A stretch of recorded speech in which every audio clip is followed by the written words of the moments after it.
When I look back on my SWAS training that I'm really thankful for is when I took command of my first ship. The unique thing about my situation was I was going to a ship I had never stepped foot on, a class of ship I had never been on before. So I was very thankful for my experience going through the prospective commanding officer ship handling course because I was able to go down, take command of my ship on deployment, take it to sea, and then 2 weeks later take that ship into a very narrow port to resupply and take on fuel. And that's because I gained that confidence, I gained that experience here with the simulators at SWAS. SWAS was established back in 1961, and it was really built and developed to be a standard.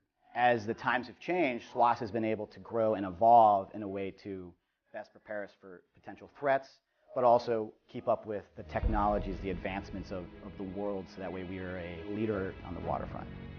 SWAS has definitely become a global training organization. Certainly here in Newport, Rhode Island, up in Great Lakes, in the fleet concentration areas of San Diego, Norfolk, Mayport, Hacknor West, Yokosuka, Pearl Harbor, Sasebo.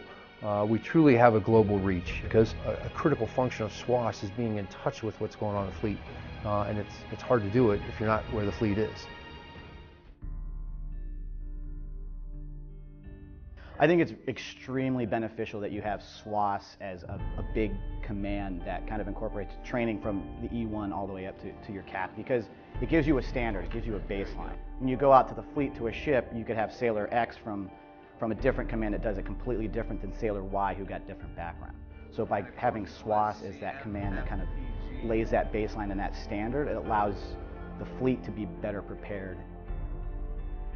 Here at Surface Warfare Officer School, we allow our students to gain repetition and experience here in the simulators in all sorts of environments in a safe, controlled setting where there's no damage to personnel, ships, or equipment. I put them in different speeds, put them in different harbors and transits and straits around the world, and expose them to many different environments that they'll eventually see as a watchstander on their ship. When I was a student here at the Littoral Combat Ship, also the deck course, we were in a simulation environment where we were in low visibility conditions, expected to go high speeds.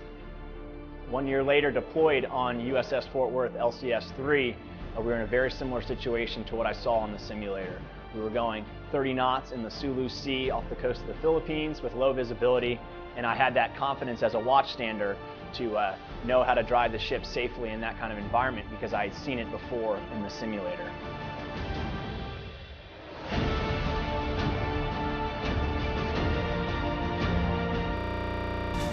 The days of us not having any kind of near peer out there are behind us. So it's absolutely critical that we have credibility behind our deterrence. And to have deterrence truly be effective, we need to make sure that we are putting ships to sea that have well-trained crews on them that will go out and be able to perform whatever mission is called upon them. And Surface Warfare Officer School plays an absolute critical role in that. So I tell my students and my staff, armor up, we gotta be ready.